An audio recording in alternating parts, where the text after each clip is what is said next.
All right, I'm working from home today in my little side alley workshop, and is coping ahead of time some very large crown. Like, there's my hand. So that's some big crown. That's a lot of material back there.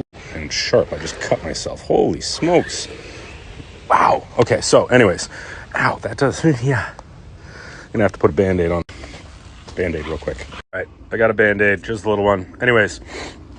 So I'm going to try and walk you through this process of how I do it. This is one way.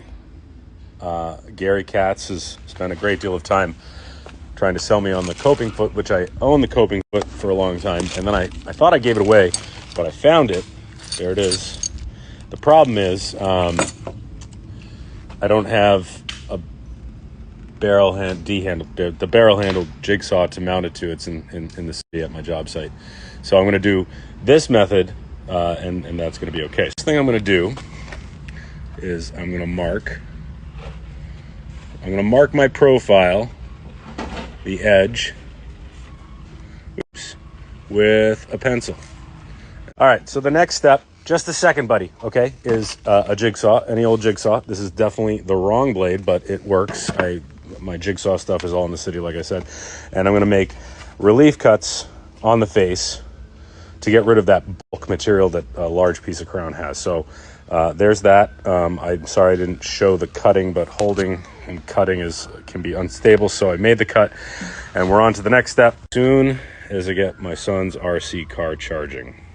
All right, so I don't have a ton of time left because my son wants to play, and that's a priority. Anywho, next step after the jigsaw bulk material removal. Sorry, my batteries died on the other set, so rocking these ones now. This is, yeah, anywho, I like to use a grinder. There it is. This is a super old Metabo. It's even brushed. That's a 40 grit flap wheel. And the reason I'm using the flap wheel is it takes this sort of material faster than just the grinding wheel. So here we go. I'm going to try and do some of this with the camera on. Ready? 1, 2, 3, go! Okay,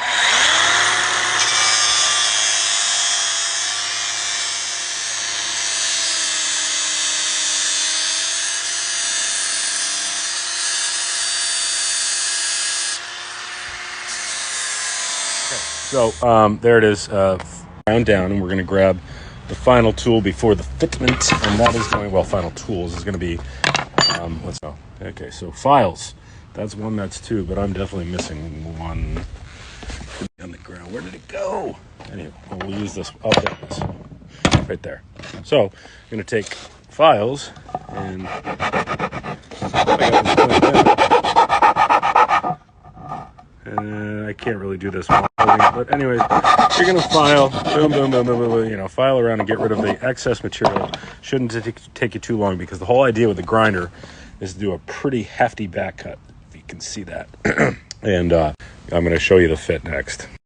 All right, so we're going to try and do this. This is going to be the end of a tutorial, if you could call it that. Anyways, here we go. So there's just the test piece. That's a sample of an outside miter, but try and do this.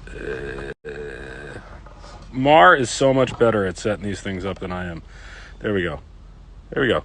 That looks pretty good, right? For a huge piece of crown. Boom.